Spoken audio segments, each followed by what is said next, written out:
Hey, how you doing? This is Adam Post, publisher of more than 1,000 comic books.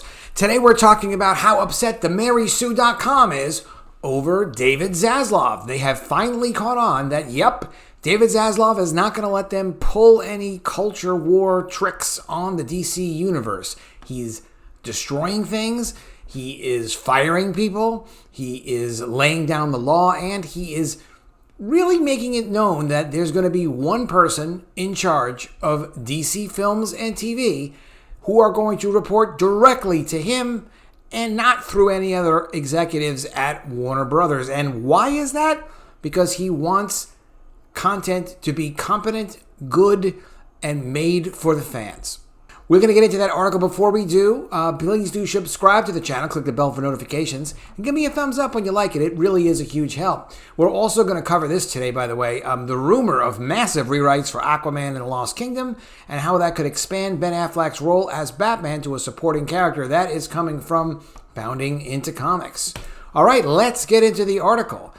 In the apparent overhaul of DC movies, filmgoers and comic book readers have been assured to trust the process and that they, the newly merged Warner Brothers and Discovery, will do the immense catalog of stories and characters justice. Not social justice, justice. In the company's second quarter investor call, new Warner Brothers Discovery CEO David Zaslav confirmed the months of rumors when he stated the DCEU would be similar to the structure that Alan Horn and Bob Iger put together very effectively with Marvel Studios chief Kevin Feige at Disney. And keep in mind, Kevin Feige had already plotted out what he wanted to do with Phase 1 before they acquired Marvel Films. So, I mean, they launched successfully Iron Man on their own.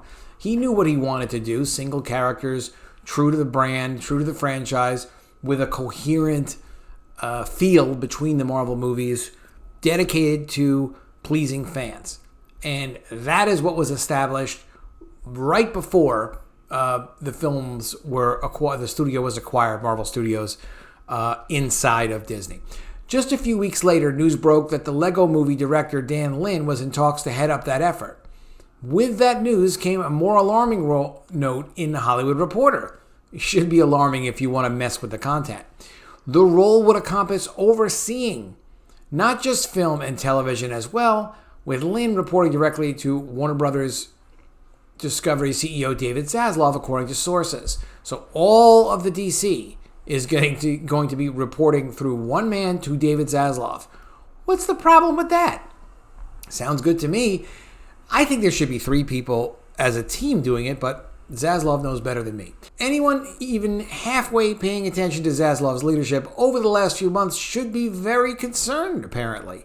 Before getting into the nitty-gritty, here's just a look at the last few months, setting back for a moment. And this is a recent merger. The merger was completed in April of 2022? So it's just a couple months, but there's been a lot of action.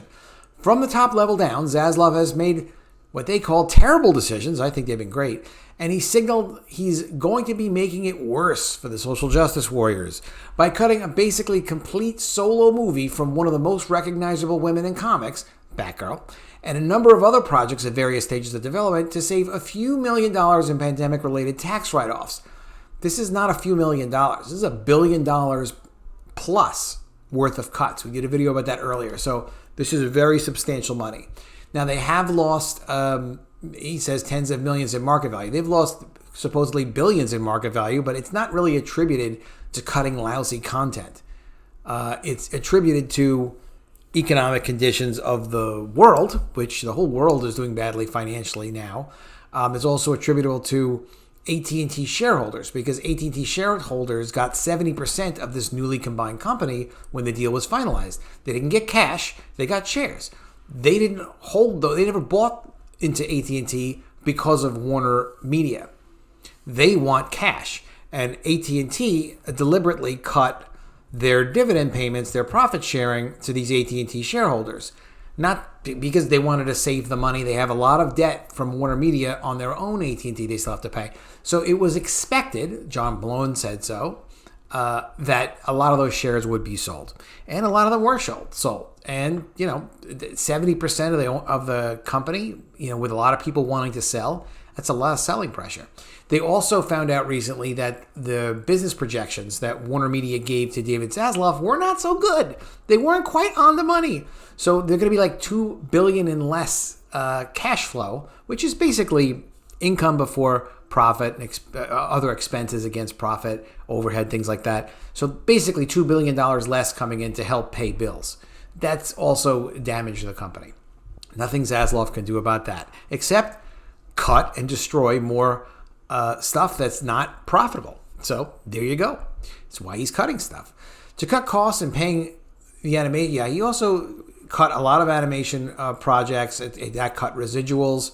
And, the main reason why was it wasn't producing the revenue they think they need, and it wasn't going to be part of their new strategy. So they'll pay everything they owe, but they're going to get rid of what they don't need for what the new strategy is.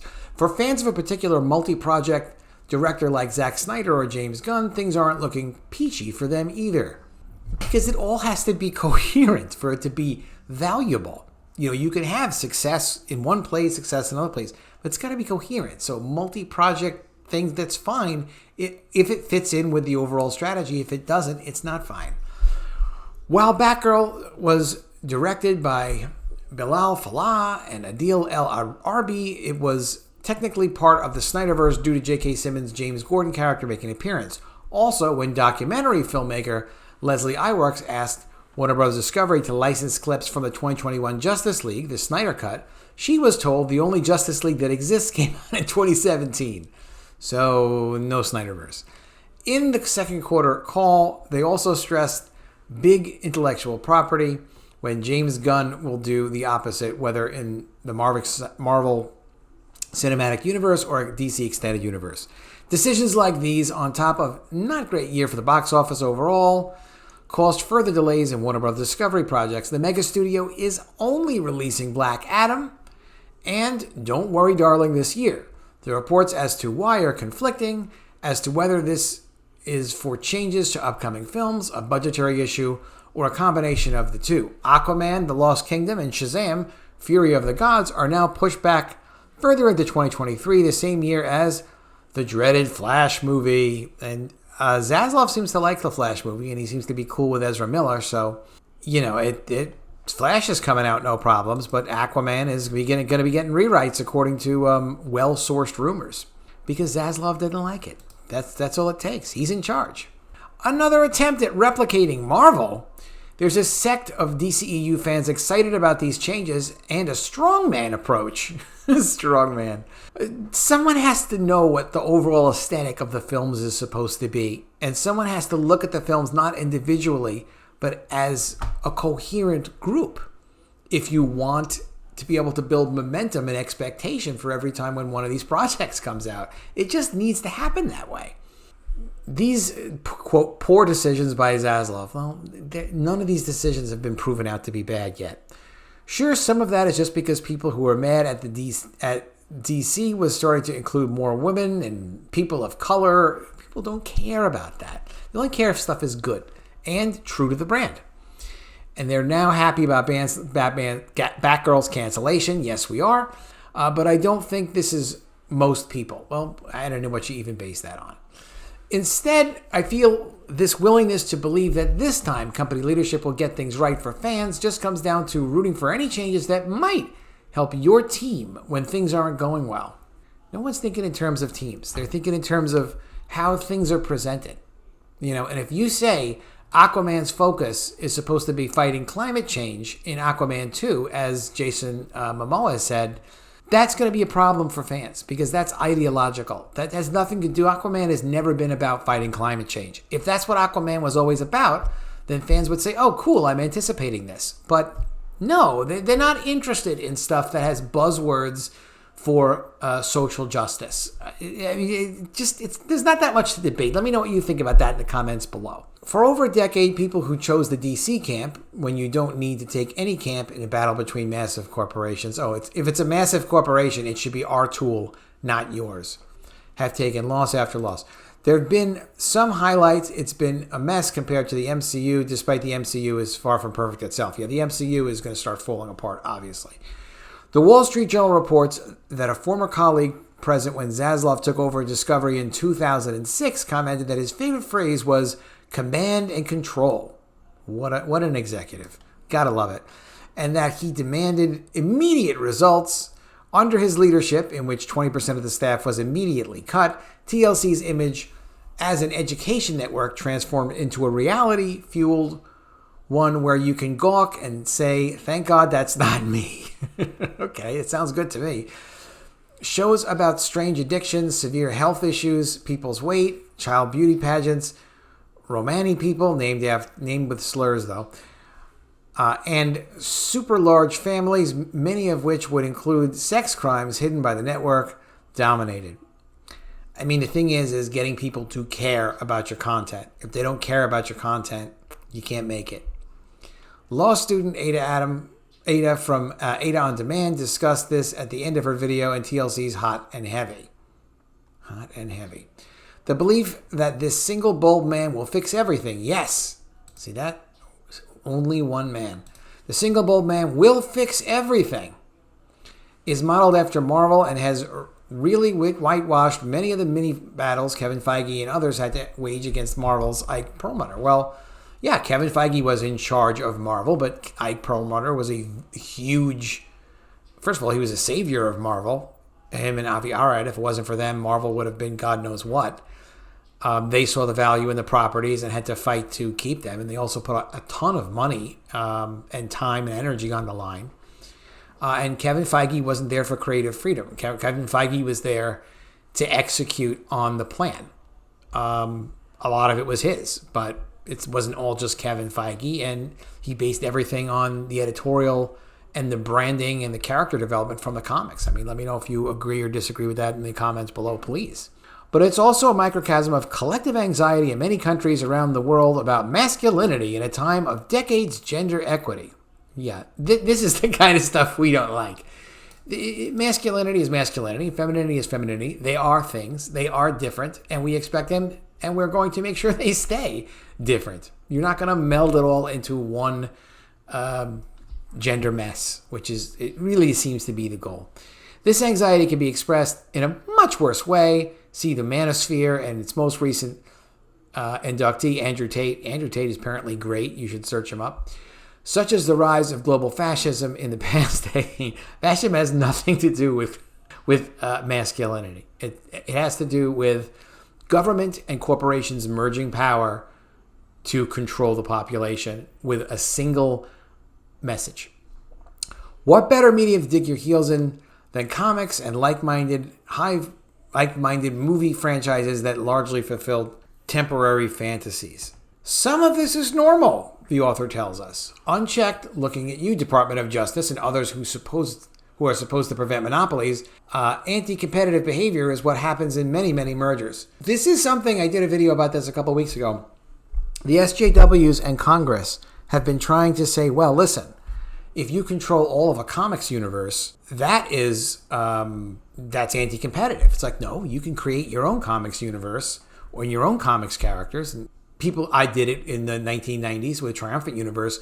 DC has done it. Marvel did their own. They've done multiple universes, and Jim Shooter did tons of universes. Anyone can create any characters they want. It's just a question of whether or not you're going to get to monopolize and destroy and control existing characters, brands, and followings. So are you able to destroy something that has power with the culture or change it into something different that you think it ought to be to take it away from other people or not? And the answer is no, Mary Sue. You that is not a monopoly. That means you're in control of it because you freaking paid for it. So you want to go buy Warner Bros. Discovery, you can probably buy it for about $40-50 billion. You maybe ask Elon Musk. He's got some money free. But it seems like Elon Musk is not down with this social justice interfering with branded content. However, this feels especially horrendous. Oh, it's so horrendous. Because Warner Bros. Discovery reps have made microaggressive, what does that word mean again? Tell me in the comments below. Statements at every point of defense, and because Zaslav has a long public history with terrible people, the highlights of which include a tight relationship with How Are You, This Racist Clint Eastwood, because Of the report directly to me leadership style, it's likely that he gave CNN head Chris Licht the go-ahead to hire NYPD's decades-long expert on unjustly surveilling Muslims, John Miller. Okay, I know nothing about that. As a law enforcement analyst.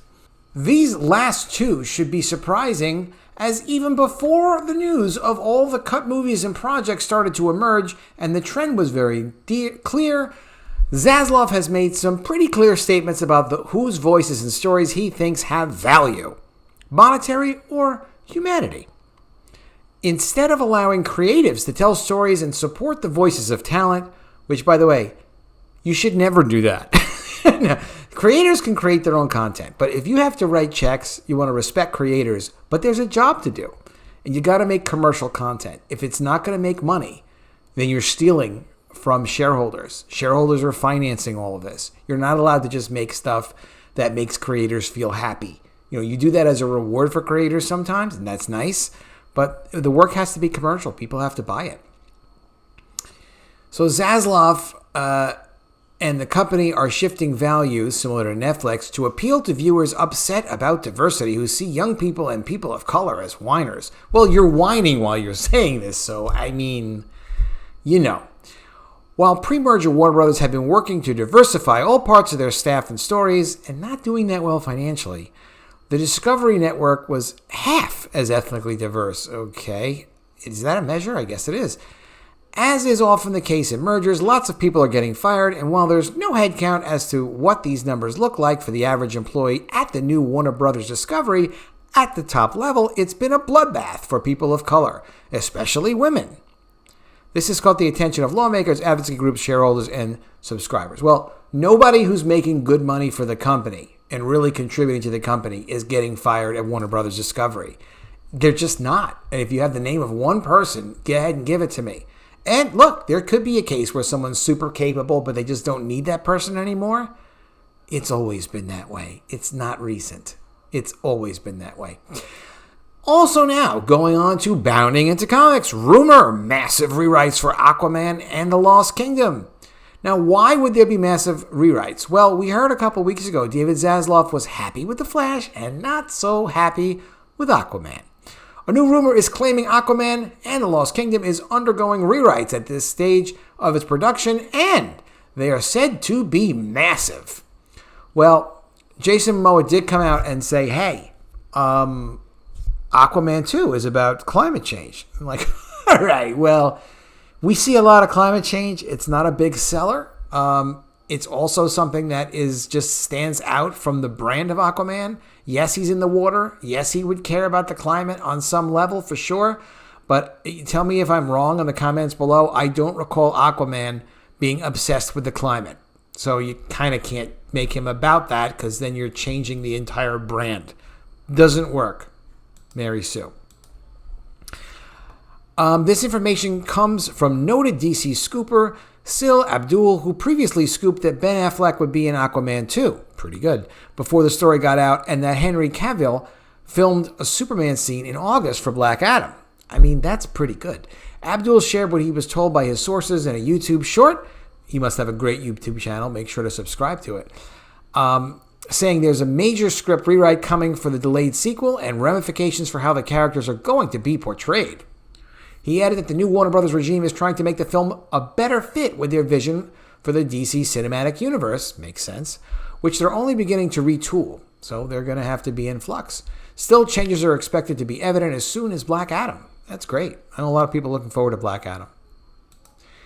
At first, Abdul wasn't terribly specific about what he meant by rewrites and what these could affect. It's possible they may tone down the climate message. Oh, they will. And highly likely they will cut out more of Mira's presence in the film because of Amber Heard. However, in Abdul's extended commentary, that included a roundtable discussion with Mikey Sutton of Geekosity. He explained the rewrites impact Affleck and could well expand his role in Aquaman 2 to more than a cameo. That sounds like a great idea. Why not? Affleck's appearance in Aquaman 2 is not just some post-credit scene, which still would be cool, or currently, it's not just some post-credit scene at all. Abdul said in his analysis, so there must be some sort of supporting role or cameo for Ben Affleck in Aquaman 2. he could move the whole tone of the movie, couldn't he? You know what? Zaslav knows what he's doing. Sutton dovetailed in his coverage of The Scoop that it would make more sense to have him appear as a supporting character. This gives the movie more connectivity with the rest of the DCEU, which will get fans more excited. Sutton went on to say bringing Affleck back was part of Warner Brothers' new 10-year plan for DC, further delaying Aquaman and the Lost Kingdom to next December has the benefit of accommodating more reshoots. In other words, the tinkering continues. It's likewise rumored Affleck is replacing Michael Keaton. Oh, that's the way it goes. Who was supposed to have a small role in 2 scenes, and that we could end up seeing more of Affleck in The Flash than initially thought after the film went through reshoots. Why not? If Affleck's willing to do it, and they can create continuity between some of these films and this additional storylines that tie them together. Now you're talking about something fans will like, Mary Sue will not like, and will make tons of money. Let me know what you think of all this in the comments below. Be sure to subscribe to the channel, click the bell for notifications. Always a huge help when you give me a thumbs up. And I'll see you again soon with another video. And if I don't see you, I will miss you.